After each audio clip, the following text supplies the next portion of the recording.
My mother grabbed my wrist while a needle was still taped into the back of my hand, and she tried to force a pen between my fingers. 3 days before that, a doctor had told me both of my kidneys were failing. My family didn't come to that hospital to sit with me. They came to make me sign away everything I owned. And when I pulled my hand back, my own mother grabbed me hard enough to leave a bruise, while I was still hooked up to the machine keeping me alive. I remember staring at the mark her fingers left on my skin and thinking, this is the same hand that used to braid my hair when I was 7. Tell me where you're watching this from, and what time it is for you right now. Because 2 years later, I still think about that room more than I'd like to admit. My name is Maya. I'm 29, and back then I worked nights in the emergency room at a hospital in Chicago. I picked that job because I liked being the person who showed up when someone else's world was falling apart. I never once thought I'd need someone to do the same for me. I want to start with something most people don't know about me. 2 years before any of this happened, my family already tried to take money from me once. That first time, I let it go. I told myself it was a one-time thing, a mistake born from bad timing, instead of anything deeper. I had no idea that one quiet decision I made afterward would end up saving my life 2 years later. Here's what that first time looked like. My older sister Vanessa wanted to open a clothing boutique near our old neighborhood. She needed money fast, and instead of asking me directly, she used an account our parents had once added her to years earlier, back when we were teenagers and they wanted someone else with access in case anything happened to them. She moved $30,000 out of it without telling a single person. I found out from a fraud alert on my phone during a lunch break at the hospital. When I called her, she didn't deny it. She just said, I knew you'd say yes eventually, so I didn't see the point in waiting. I asked how she could do that without even asking first. She said, you always say yes anyway, Maya. I just skipped the part where you pretend to think about it. That sentence sat with me for days. Not because it was cruel, because it was true, and she'd noticed it about me before I ever had. When I brought it to my mother, expecting her to be just as angry as I was, she sighed like I was the one causing a problem. Family doesn't sue family, she said. You'll get it back eventually. I never got it back, but I also never sued anyone. Instead, I did something a lot quieter. The following week, on a day off, I sat across from a lawyer named Mr. Okafor in a small office 2 blocks from the hospital. The kind of office with one tired plant by the window and a coffee maker that had clearly seen better years. I told him I wanted to protect what I had left before something like the boutique situation happened again. He asked how much I was working with. I told him $310,000, built slowly through years of double shifts, holiday pay, and overtime nobody in my family had ever seen, because I never spent it on anything they could notice. He explained something called an irrevocable trust. Once the money went in, it would lock. The goal wasn't to grow it or hide it from anyone official. The goal was that no signature, no pressure, no emergency, and no court order without genuine legal cause could ever move it back out. He looked at me for a second and asked if I was sure, because trusts like that are usually built for situations far more serious than a sister borrowing money once. I told him I was sure. I didn't tell him why. I just signed where he pointed, and within 3 weeks, every dollar I had was somewhere my family couldn't see, couldn't touch, and didn't even know to look for.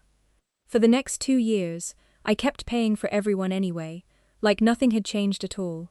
I covered the lease on my parents' diner every single month, the small breakfast place my father had run since before I was born. I paid for his blood pressure medication, since his insurance only ever covered half of it. I covered Vanessa's apartment for almost a year, while her boutique sat full of unsold inventory and empty of customers. I told myself this was simply what daughters did. I never once mentioned the protected account to anyone. As far as my family was concerned, that money had quietly stopped existing the day I moved it, and they had no idea. There was a nurse I worked alongside, named Priya, who noticed things before I noticed them myself. One night, around month 18, she caught me leaning against the supply room wall a little too long between patients. You've had that same headache look on your face for weeks, she said. Go get checked out. I told her I was just tired from picking up extra shifts. Maya, you're always tired, she said. That's not new. This is different. I brushed her off, the same way I brushed off every other warning sign that winter, the swelling in my ankles I blamed on standing too long, the strange metallic taste I blamed on too much coffee, the exhaustion that no amount of sleep ever seemed to fix. Then one night at work, everything changed at once. I was reviewing a patient's chart near the nurse's station when the hallway seemed to tilt sideways without warning. My ears went hot. The sound around me dropped out like someone had turned the whole floor down low, and my vision broke apart into static at the edges. I remember reaching for the counter and missing it completely. The last clear thing I remember is Priya's voice somewhere above me, suddenly very loud, calling for help while the tile floor came up to meet the side of my face. I woke up under bright lights with an oxygen line taped under my nose and a heart monitor beeping somewhere near my head. For a second I thought I was still at work, standing on the other side of one of my own patients' beds. Then a doctor I didn't recognize walked in holding my chart, and the look on his face told me exactly which side of the bed I was actually on this time. He didn't waste time being gentle. "Both of your kidneys are failing," he said. "Fast. We're looking at an autoimmune condition that's likely been building for months without obvious symptoms, until now." He explained I'd need dialysis immediately, and a transplant down the line, if I wanted any real chance at getting my life back to something close to normal. I asked how this could have happened without me noticing. He told me sometimes the body hides the worst of it until it simply can't anymore. I thought about every headache I'd waved off, every time I'd told Priya I was fine. I called my mother first, because even after everything, some small, stubborn part of me still wanted her to be the one who showed up. The line picked up on the third ring. I told her where I was, and what the doctor had said, my voice breaking somewhere in the middle of the sentence. There was a pause before she spoke. "How long until you're back at work?" she asked. "Not how are you, not are you scared. Vanessa needs you to cover the inventory order this week," she added, the way you'd mention a delayed flight instead of a diagnosis. I told her I might be in that hospital for weeks, maybe longer. Another pause, longer this time. Then she said, "I'll call you back," and hung up before I could say anything else. She never called back. I thought that silence was the worst part. It wasn't. 4 days later, my hospital door opened, and my parents walked in with Vanessa trailing slightly behind them, all three dressed like they had somewhere important to be afterward. No flowers, no cards, just a manila folder my mother carried under one arm like a clipboard. She set the folder on my lap without sitting down first. "We need to talk about something serious," she said, like I was the one who'd called this meeting. I asked what was going on. My father answered before my mother could. "Vanessa's loan," he said. "She used the house as collateral for the boutique expansion last year. The bank says if it's not paid in 30 days, they take the house." He said it flatly, almost rehearsed, like he'd practiced staying calm in the car on the way over. I looked at Vanessa. She was staring at the floor tiles, like they owed her an apology. "You knew about this, and didn't tell me?" I asked her directly. She didn't answer. My mother answered for her instead. "It doesn't matter who knew what," she said. "What matters is that you're the only one in this family with that kind of money sitting somewhere safe, and we need you to sign a release so our lawyer can access it before the bank moves on the house." Something went cold and very still in my chest. "How do you even know about that account?" I asked slowly. Vanessa's eyes flicked up to me for half a second, then dropped again. My mother didn't flinch at all. "We've known for over a year," she said. "We were hoping you'd offer it yourself eventually, instead of making us come ask you like this." For a second, I genuinely couldn't speak. A full year. They'd known for a full year, while I kept paying the diner's lease every single month, while I kept refilling my father's prescription, while I kept believing my one private secret in this entire family was still actually private. They'd simply waited, watching me work myself into the ground, hoping guilt would finish the job for them, before they ever had to ask out loud. I told them no.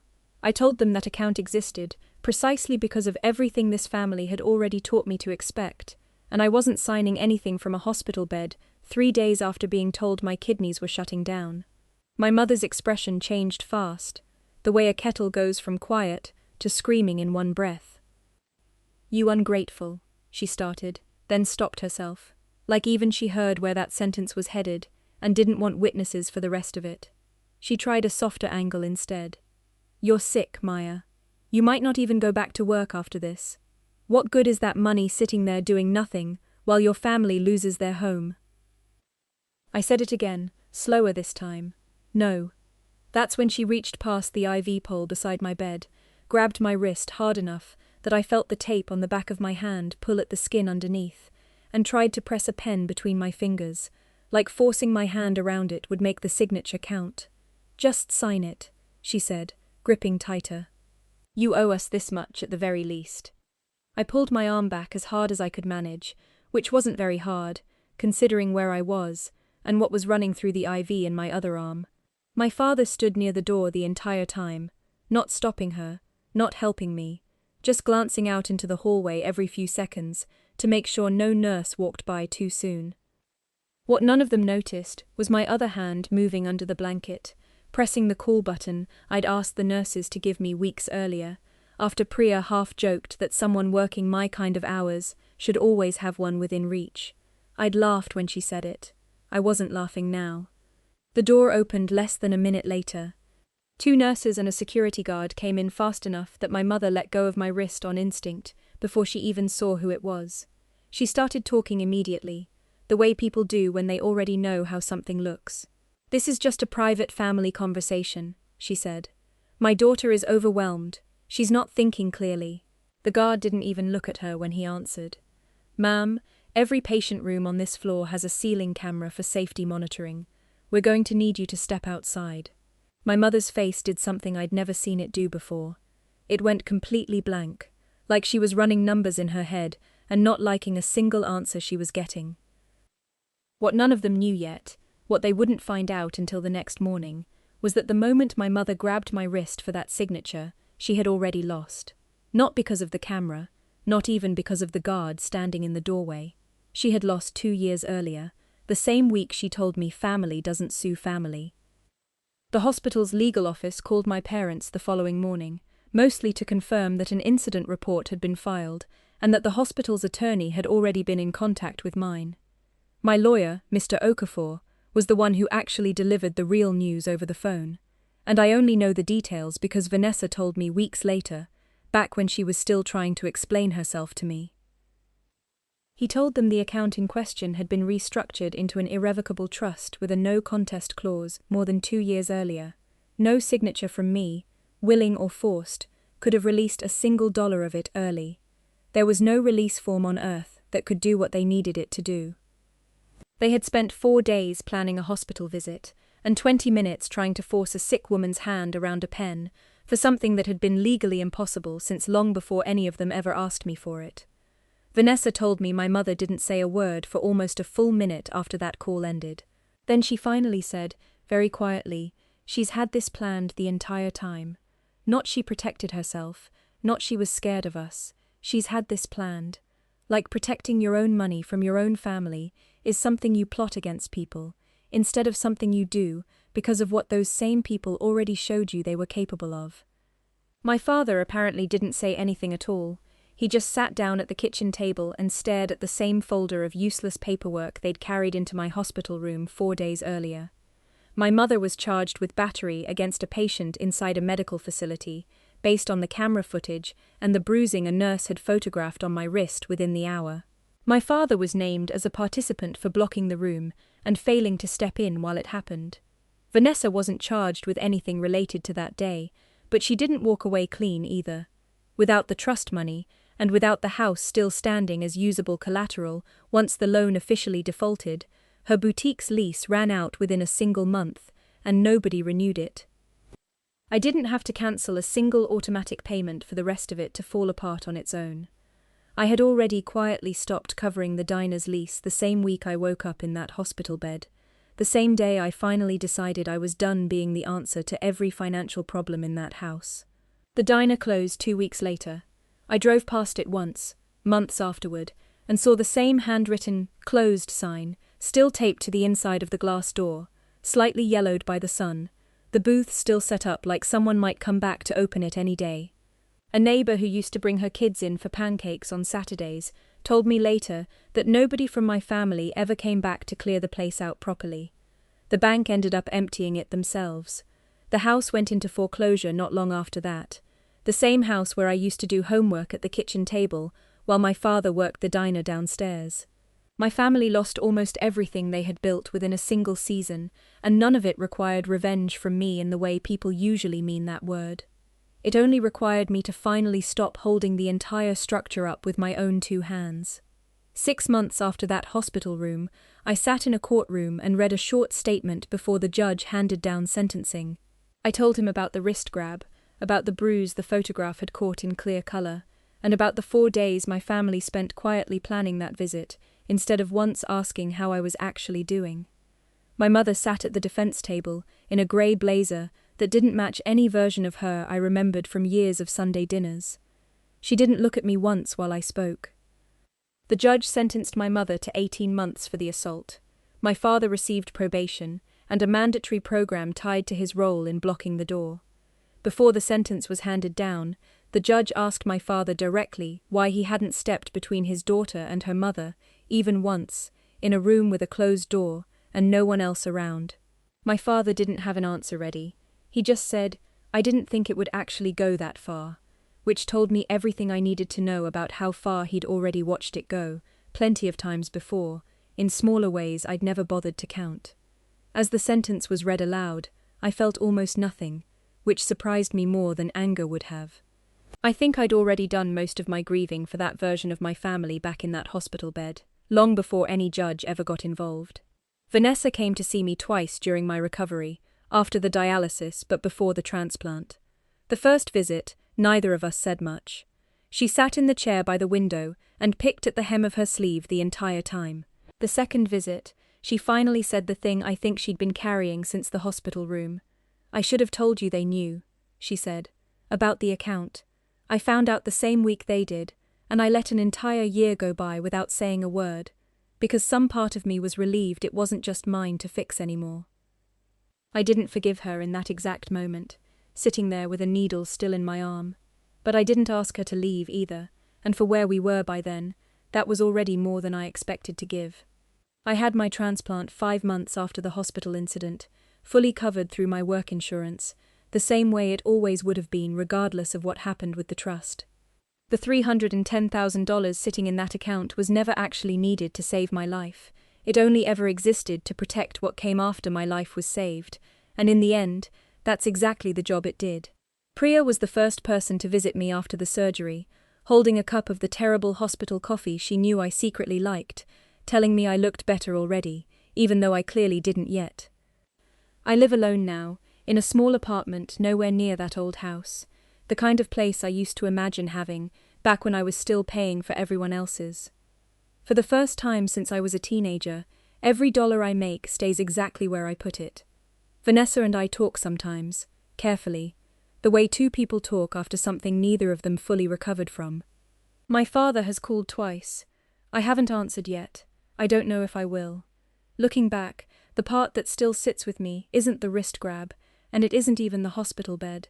It's the year, the full year they knew about that account and said absolutely nothing, choosing instead to let me keep believing I was the only one in that family still keeping a secret. So tell me, if you found out your own family had quietly known something like that about you for an entire year before ever bringing it up, would you have given them a chance to explain themselves, or would you have done exactly what I did? Let me know down below, and if this story landed anywhere close to how it felt living through it, stay around. There's more of these waiting.